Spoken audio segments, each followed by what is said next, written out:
ত্যাগ করে রাখছে, কিন্তু মুর্শিদের কথা ভুলে নাই, দয়ালের কথা ভুলে নাই। থাক, এই ভুলে নাই দেখাই জগৎ তাদেরকে ভুলে নাই, কিন্তু যারা ওইটার মধ্যে অংশ নিছিল তাগো সবাই ভুলে গেছে, তাগো অস্তিত্বও নাই, তাগোর জন্য কেউ কাঁদে না, ঘৃণা করে তাদেরকে। কিন্তু দয়ালে শাহাদাত হইয়া ওদেরকেও রাইখা দিছে সাথে, যে তগো তো মানুষে দেখবো, তগো কথা শুনবো না, তোরা কি করছস। এর জন্য ওলিয়ে কামেলের ধ্যান এই জন্য করতে হয় যে ওলিয়ে কামেল পরিপূর্ণ স্বচ্ছ একটা আয়না। বাবা, একটা কাচের আয়নার মধ্যে, যেটাকে ইংলিশে মিরর বলে না, একটা কাচের আয়নার, পরিষ্কার আয়নার মধ্যে যেরকম দেহ দেখা যায়, ঠিক একজন ওলিয়ে কামেলের সামনে গেলে, নিজের স্বভাবটাকে এইরকম স্পষ্ট দেখা যায়। এর জন্য ধ্যান হয় মনের আর এই প্রাণের, কারণ মন আর প্রাণ মিলেমিশে একাকার হয়ে থাকে। মনকে পবিত্র করতে হয়, মন পবিত্র হইলে সব পবিত্র হইয়া যায়, কারণ দেহও পবিত্র, প্রাণও পবিত্র। মানে দেহ জিসিম আরবিতে বলে, আর প্রাণ আরবিতে বলে নফস। এই দেহ এবং প্রাণ দুইটাই পবিত্র, কিন্তু অপবিত্র হইল মন, ইয়ানি শয়তান, খান্নাসরূপী শয়তান, কামনা, অপবিত্র।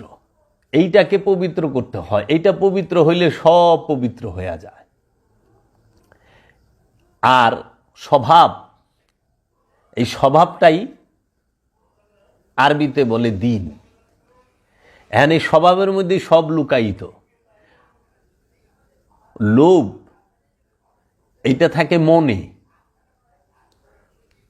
হিংসা এটা থাকে মনে, হিংসা বাইরে থাকে না।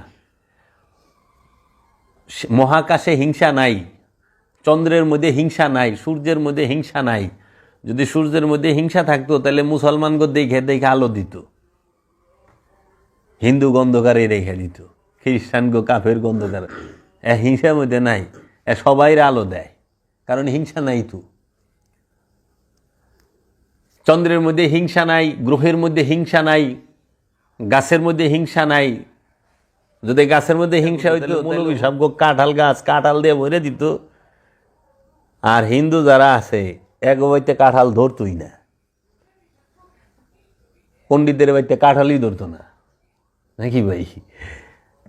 আম গাছেও তাই করতো, যে খালি মুসলমানরা আম দিমু, কিংবা হিন্দুর আম দিমু, মুসলমানরে দিমু না। ওরা হিংসা নাই, কারণ ওগো মন নাই, ওগো কলব নাই। এর জন্য পশুর মধ্যে হিংসা নাই, গাছের মধ্যে হিংসা নাই, মাছের মধ্যে হিংসা নাই, সূর্যের মধ্যে নাই, চন্দ্রের মধ্যে নাই, গ্রহ উপগ্রহর মধ্যে নাই, কোনো মাটির মধ্যে হিংসা নাই, পাথরের মধ্যে হিংসা নাই, রটের মধ্যে, লোহার মধ্যে হিংসা নাই। হিংসা শুধু আছে জিন ইনসানের হৃদয়ের মধ্যে, অন্তরের মধ্যে, কলবের মধ্যে। ইনসানের কলব ছাড়া হিংসা থাকে না। মানুষের মনে হিংসা, মানুষের মনে অহংকার, মানুষের মনেই ক্রোধ, মানুষের মনেই লোভ, মানুষের মনেই মোহ, মানুষের মনেই এই কাম। তে এই জিনিসগুলা থাকিল মনে, এই জিনিসগুলা কখনোই দেহে থাকে না। দেহের অঙ্গ আছে, মনের অঙ্গ থাকে না, মনের ইচ্ছা থাকে। আর দেহের কোনো ইচ্ছা নাই, কিন্তু অঙ্গ আছে। আর মনের ইচ্ছা আছে, কিন্তু অঙ্গ নাই। এর লেগা মন যখন তার ইচ্ছা প্রকাশ করতে চায়, তখন দেহকে সাহায্যকারী হিসাবে নেয়। ওই দেহের যে অর্গান, অঙ্গগুলোকে দিয়া সে মন তার ইচ্ছাকে চরিতার্থ করে। এর জন্য ধ্যান করতে হয় মনের, যে আমার মনে এখন মন কি, একের উলঙ্গ কইরা কইলে যদি বইলা দেওয়া হয়, আপন অনুভূতির রাজ্যটাকেই বলা হয় মন। প্রাণ নের অনুভূতি রাজ্যটাই হচ্ছে মন। এই অনুভূতির মধ্যেই সব বিরাজমান।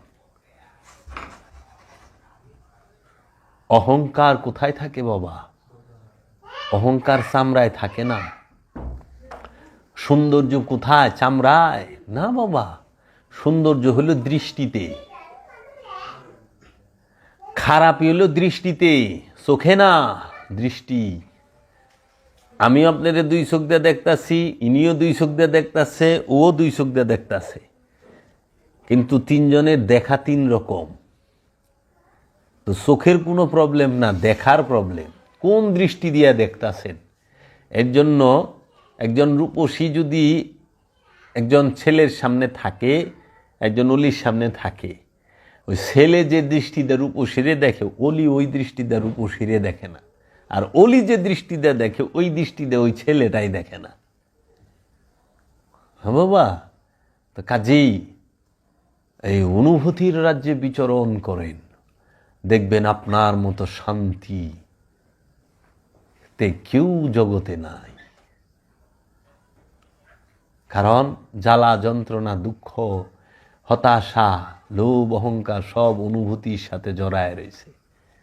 অনুভূতি থেকে এগুলো সরায় দেন, দেখবেন। এর জন্য সাধনা করেন। আপনারই বয়স, আপনিই করবেন, আপনিই আলোকিত করবেন জগতের মধ্যে। এই আলো আপনি ছড়াবেন। এজন্য বাবা জাহাঙ্গীর বলছে, সত্য তোমার ভেতরে লুকায়িত বীজ রূপে। এই বীজ রূপী সত্যকে তুমি জাগ্রত করো, প্রকাশিত করো, বিকশিত করো, দেখবা মুক্তি পরপারে। এজন্য কনসেন্ট্রেশন সবাই করতে পারে, ঘরে করা যায়, কিন্তু মেডিটেশন ঘরে হয় না। মেডিটেশন করতে গেলে সমস্ত কিছুর থেকে বিচ্ছিন্ন হইয়া একজনের সাথে যুক্ত হইতে হয়, সেটা হলো গুরু, আপন গুরুর সাথে। এই জন্য দেখবেন মহানবী কি করছে আমাদের শেখাবার জন্য, বাবা গৌতম বুদ্ধ, ভগবান শ্রীকৃষ্ণ, বাবা মহাদেব কি করছে, যে নিজের গৌতম বুদ্ধ বাবা স্ত্রী থুয়া গেছে গানা, বাড়ি থুয়া সংসার থুয়া গেছে গানা, মহানবী তার স্ত্রী থুয়া গেছে গা, পরিবার ফ্যামিলি মেম্বারদের রাইখা গেছে গা, মক্কা রাইখা গেছে গা, হেরা পর্বতে একা একা গেছে, বিচ্ছিন্ন। এটা হলো মেজাজিতে দেখাইছে যে তুমি সবার থেকে বিচ্ছিন্ন হয়ে হেরা পর্বতে যাও, আর হাকিকিতে হলো সমস্ত লোভ লালসা থেকে বিচ্ছিন্ন হয়ে তুমি গুরুর সাথে মিলে একাকার হয়ে যাও। তে মেডিটেশন, মুরাকাবা, মুশাহেদা হচ্ছে সব কিছু থেকে বিচ্ছিন্ন হওয়া, হইয়া গুরুর সাথে যুক্ত হওয়া। গুরুর সাথে পরিপূর্ণ যুক্ত হইছ, গুরুময় হয়ে গেছ, আবার ফিরে আসো। মহানবী সংসার করে নাই? করছে তো। মাওলা আলী করে নাই? করছে তো। হাসান বাবা, হুসেন বাবাই করে নাই? করছে তো। গৌসে পাক আব্দুল কাদের জিলানী করে নাই? করছে তো। খাজা গরিবে নওয়াজ করে নাই? করছে তো। বাবা জাহাঙ্গীর করে নাই? করছে তো। ফতে আলী ওয়াইসি করে নাই? করছে তো। এই জন্য বাবা জাহাঙ্গীর বলছে, ঘর ছাড়লেই বৈরাগী হয় না, গৃহ ত্যাগ করলেই বৈরাগী হওয়া যায় না, আপন নফস থেকে অপবিত্র খান্নাসকে ত্যাগ করলেই হয় বৈরাগী। এজন্য তুমি দুনিয়া করো হাঁসের মতো। হাঁস যেরকম সারাদিন পানির মধ্যে সাঁতার কাটে, সাজের বেলায় আসে, শরীরে পানি নিয়ে আসে না, তুমিও দুনিয়ার মধ্যে থাকো, কিন্তু দুনিয়ারে তোমার শরীরে লাগায়ও না, অন্তরে লাগায়ও না। এজন্য খুব সম্ভবত গুরু নানক, বাবা গুরু নানক বলছে, এই যে পকেট দেখো না, বাম সাইডে রাখে শার্টের পকেট, এখানে, কারণ কি আমাকে এমনি জাগতিক বাবাদে হার্ট বলে এখানে থাকে। তো মানুষের টাকা হইলো হার্টের থেকেও বেশি দাম। সে জীবন দিবার চায়, কিন্তু টাকা দিবার চায় না। সম্পদ দিবার চায় কেউ, জীবন দিয়ে দিব। আর কিপটা মানুষ, হ্যাঁ তো আর ই নাই। তো বাম সাইডে পকেট রাখে, পকেটের টাকা হার্টের সাথে। টাকা, গুরু নানক বলছে টাকার স্থান, সম্পদের টাকার স্থান হচ্ছে পকেটে, জিবে, আর খোদার স্থান হচ্ছে হৃদয়ে। হৃদয়ের সম্পদ রে রাখো না, সম্পদকে ব্যাংকে অথবা পকেটে রাখো, টাকাকে পকেটেই রাখো, হৃদয়ে রাখো না। আর আল্লাহকে হৃদয়ে রাখো, আল্লাহকে পকেটে রাখবার যায় না যে টাকা দিয়ে আল্লাহ রে কিনালুম। বড় লোকরা তো মনে করে টাকা দিলেই আল্লাহ রে, মসজিদ একটা বানায় দিলাম আল্লাহ স্বর্গে বানায় দিছে, এত সস্তা না। তো গুরু নানক বাবার কথাটা কত সুন্দর। আর বাবা জাহাঙ্গীর কি কইছে শুনবা বাবা, আল্লাহ আমাকে টাকা সম্পদ দিবা জুতার মাপে, তোমার কাছে আমরা সম্পদ চাই, টাকা চাই হইলো জুতার মাপে। জুতা ছুটো হইলেও ভিন্দন যায় না, পায়ে ফুসকা পইরা যায়, ব্যথা শুরু হয়। আর যদি জুতা বড় হয় তাও ভিন্দন যায় না।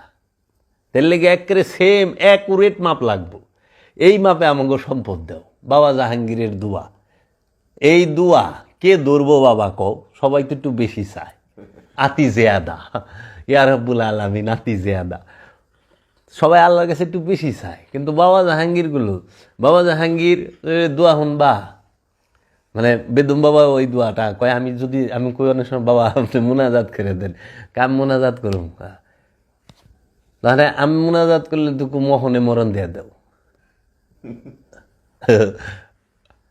আমি এক জায়গায় গেছি, তা আমার খুব ক্লোজ কিছু মানুষ আছিল, তো মিলে এইটি পড়ছি, কয় কি ভাই আপনি দোয়া করেন। আমি বললাম দেখেন আমি তো সবসময় অনেক রকম দোয়া করি, তো এহেন আমি দোয়া করুম না, কারণ আপনারা আমার খুব কাছের লোক, এগুলো কিন্তু স্পেশাল কিছু করতে হবে। কয় না করেন, তো খুব জোর করবা লাগছে। আমি কই দেখেন আমার দোয়া আপনারা মাইনা নিবেন না। কয় কি কর না কোন, অবশ্যই নিম। তা আমি হাত তুলে কইছি আল্লাহ রাব্বুল আলামিন সব যে আমরা যতকাল বাইসা থাকুন তত পাপ বেশি হইব, আমরা বাঁচন দরকার না, তুমি যদি চাও এখনই আমাদেরকে মরণ দিয়ে দাও, আমরা সবাই মৃত্যু চাই, কারণ তুমি বলছ মৃত্যুর পরেই জান্নাত। জান্নাতে যাইতে হলে তো মরতেইব, মরণ ছাড়া তার জান্নাতে যাওয়া যাইব না। আর মৌলানা সাবরাও কয় যে মরণের পরে জান্নাত। তো তুমি আমাকে মরণ দিয়ে দাও, দেখি সবটি মুনাজাত ছেড়ে দিছে, খালি আমার হাত উঠা রয়েছে। কারণ আমরা এখন কি করি, আমরা এখন মোনাজাত করি, আল্লাহ আমাকে হায়াতে তৈয়বা দান করো, আমাদেরকে সুস্থতা দান করো, আমাকে হায়াত বাড়ায় দাও, হায়াতে তৈয়বা দাও। এটা কর্ণের পরে কি আল্লাহ আমাদের জান্নাতুল ফেরদাউস নসিব করে দাও, জান্নাত দান করে দাও। ও বাবা না মূল্য আপনি জান্নাতে যাবেন কেমনি? বান্দায় মরবারও চায় না, আবার জান্নাতুল ফেরদাউসও চায়, হায়াতের লেগেও দোয়া চায়, আবার জান্নাতুল ফেরদাউসও চায়। তো কোন মতলবের কথা না এটি? বান্দার জান্নাতে যাইতে হইলে দুই প্রকার মরণ, মেজাজি জান্নাতে যাইবার গেলে মেজাজি মরণ লাগবো, আর হাকিকি জান্নাতে যাইবার গেলে হাকিকি মরণ লাগবো। হাকিকি মরণ হইলো আমিত্বের মরণ, একবার, বারবার না, আমিত্ব একবার মরে। আর এই দেহ যে পর্যন্ত আমিত্ব থাকবো, শত শত দেহ, লক্ষ লক্ষ দেহ মরব, আইতে হইব। এর লেগে মৃত্যু একবার, সেটা হইল খান্নাসের। আর মৃত্যুর স্বাদ গ্রহণ অসংখ্যবার। এর লেগে কইছে কুল্লু নাফসুন যায়িকাতুল মউত, প্রত্যেক নফস মৃত্যুর স্বাদ গ্রহণ করব, কিন্তু নফস মৃত্যুবরণ করব একবার, সেটা হলো আমিত্বের মৃত্যু। বুঝছেন? কামনার মৃত্যু, খান্নাসের মৃত্যু। খান্নাসের মৃত্যু একবার হয়, আর নফসের মৃত্যুর স্বাদ অসংখ্যবার হয়। বুঝছেন বাবা? এর জন্য দেহের মৃত্যু অসংখ্যবার। এখন ওলি আল্লাহরাও তো দেহ নিয়ে আসে, ওনারাও তো এই টেস্টটা নেন, দেহ বিচ্ছিন্ন। তো ওনারা তো আর ওই আমরা যে মরণ ওই মরণ না, এটা একটা আদা ডং। বুঝছেন? এর জন্য আমিত্বের মৃত্যুটা হলো সবচেয়ে কঠিন মৃত্যু। ওই যে বলে না মৃত্যুর আযাব রে বাবা, এটা যে কত বড় যন্ত্রণা রে বাবা। সরমুনার হুজুরে কান্দে আর কয় না, ওরে বাবা রে এত যন্ত্রণা হইবে রে। এইটাই যে দেহ ত্যাগের মরণের যন্ত্রণা না, আমিত্ব ত্যাগের বাবা তিলে তিলে শেষ করতে হয়। আমৃত্যু ত্যাগের মরণ যে কত কষ্টদায়ক, যন্ত্রণাদায়ক বাবা। স্বাদ ছাইরা দেওয়া কি চারটিখানি কথা মনে করেন?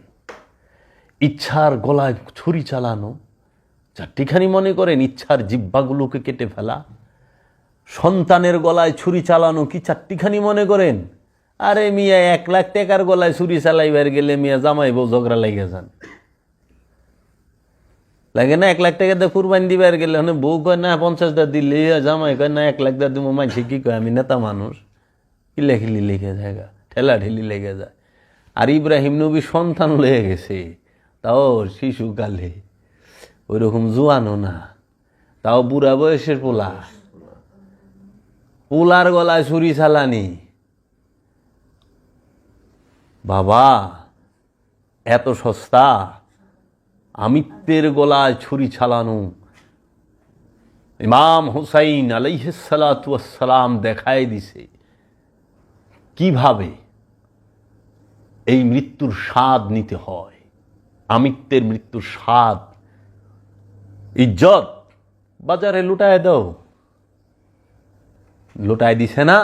মা শহরবানুকে, মা রুবাবকে, মা উম্মে লাইলাকে, মা সখিনাকে, মা জৈনবকে কুমোরে রশি বাইন্দা এই মাথার যে ওড়না নেকাব সেটা ছিনায় নিয়া উটের মধ্যে গদি ছাড়া বসাইয়া সমস্ত কুফার বাজারে, দামেস্কের বাজারে ঘোরাইছে এই এজিদের দলে।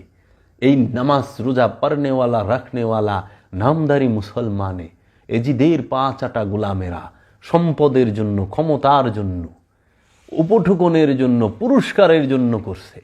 আর মৌলা হুসাইন দেখাইছে আমার উম্মত, আমার অনুসারীরা দেখো কেমনে আমৃত্যু কুরবানি দেওয়া লাগে। ইজ্জত আপোষ করতে পারতো না মৌলা হুসাইন, আপোষ করে ফেলাই। যা গামগজের মনে কয় না, আর ভাই মিলা যান, ওরা কয় বন্ধ করে দেন, থাক বন্ধ করে দেন। হুসাইন প্রেমিক বন্ধ করতেও জানে না, হাত মিলাইতেও জানে না, গরদান দিতে জানে। গরদান দিয়া দেবো, মুনাফেকের লগে হাত মিলামো না, কারণ মরণ তো একবার। একবার যদি আমৃত্যের মরণ হয় সে চিরজীবী হয়ে যায়। মাওলা হুসাইন চিরজীবী। সারা দুনিয়ার মানুষ ইয়া হুসাইন কয়।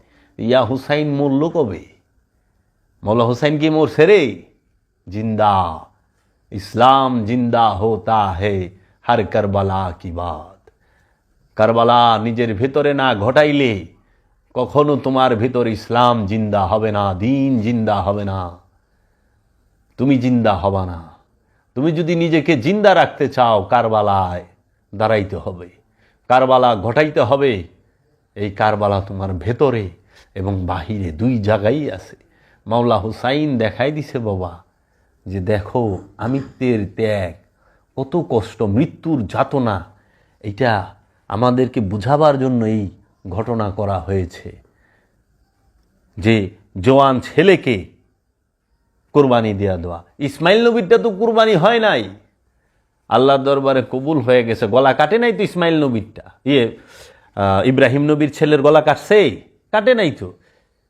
ওই কুরবানির বেলায় যায়া ইব্রাহিম নবী চোখে পট্টি বাঁধছে, আমরা জানতে পারি। ইসমাইল নবীর হাত পা বাঁধছে না? মাওলা হুসাইন তো তার সন্তানের গলা, মহানবীর যে কুরবানি, মাওলা আলীর যে কুরবানি, মা ফাতেমার যে কুরবানি, সেই কুরবানিতে তো তার সন্তানের গর্দান বাঁচে নাই। তার সন্তানের গর্দানটা বিচ্ছিন্ন হয়ে গেছে দেহ থেকে। মাওলা হুসাইন যে কুরবানি করছে তার সন্তানের কল্লাটাও বাঁচে নাই, সেটাও বিচ্ছিন্ন হয়ে গেছে চোখের সামনে। মাওলা হুসাইন তো চোখে পট্টি বাঁধা দাঁড়ায় থাকে নাই, দাঁড়ায় থাকছে?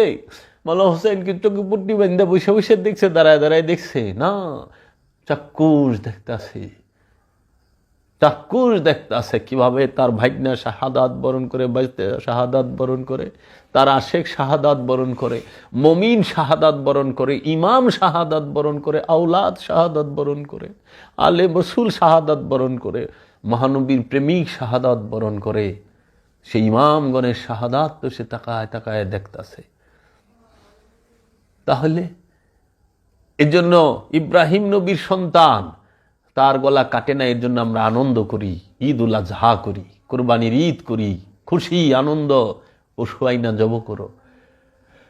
কিন্তু মাওলা হুসাইন মুহাম্মদ সাল্লাল্লাহু আলাইহি ওয়াসাল্লামের আওলাদ, যে মুহাম্মদ সাল্লাল্লাহু আলাইহি ওয়াসাল্লাম বলছে হুসাইন হচ্ছে আমার সন্তান, আমার ছেলে, সেটা নূরের, রক্তের না, জিসিমের না, নূরের সন্তান, মোহাম্মদী নূরের সন্তান মাওলা হুসাইন, মোহাম্মদী নূরের সন্তান মাওলা হাসান, সেই মোহাম্মদী নূরের সন্তান মাওলা হুসাইন, মাওলা হাসান, তাদেরকে তো কুরবানি কইরা ফালাইছে, ফালায় নাই? তো সেইখানে কি আমরা, তাদের কল্লা তো কাটছে, তাইলে ওইখানে কল্লা কাটে নাই ইব্রাহিম নবীর ছেলের, আমরা আনন্দ করি, আর এখানে কল্লা কাইটে গেছে, আমরা কি একটু দুঃখ করতে পারবো না? একটু সমবেদনা জানাতে পারবো না? একটু চোখের জল ফেলতে পারবো না? তাহলে আমাদেরকে আপনারা বিভিন্ন ফতোয়া জর্জরিত করবেন, এটা কি ঠিক? এটা কখনোই ঠিক না। এইটাই সবচেয়ে বড় জুলুম, এইটাই জুলুম যে আমরা কাঁদবো, আমরা হাসবো, ইব্রাহিম নবীর বেলায় হাসবো, মহানবীর আওলাদের বেলায় কাঁদবো। তাহলে আজকে মৃত্যুর যন্ত্রণা শোনায়, ওই যে হাঁপানি রুগী শ্বাসকষ্ট লইতে পারে না, আর এইটা তো অল্প সময়ের। আমরা যে মরণ, টুসটাস মরণ না, গাড়ি চাপায় পড়ছো, অল্প সময়। আমিত্বের মরণ তিলে তিলে, আমিত্বের মরণ 1 সেকেন্ডে মরণ হয় না। আমিত্বের মৃত্যু বরণ করতে গেলে 36 বছর লেগে যায়, 26 বছর লেগে যায়, 20 বছর লেগে যায়, 16 বছর লেগে যায়, 18 বছর লেগে যায়, 12 বছর লেগে যায়, 10 বছর লেগে যায়, 6 বছর লেগে যায়। তারপরে আবার দয়ালের রহমত লাগে। দয়ালের রহমত ছাড়া মৃত্যুর মরণ হয় না। যখন সে কি কইরা দেয়, ওই যে গফুরুর রহিম রূপ ধারণ করে ক্ষমা কইরা, বাস আপনাকে রহমত দিয়া সরায় দিব, যা মুক্ত করিয়া দিলাম, তোর মুক্তি দিয়া দিলাম, মৃত্যু হইয়া গেল, এখন তুই জীবিত, এখন তুই জান্নাতে থাক, তুই গুড়, তুই লামাকানে যা, যেহেনে মন চায় সব জায়গায় যা, সব জায়গায় উপস্থিত। মনে চাইছে আইবা হেদায়েতের জন্য, আসো, হেদায়েত কইরা যাও।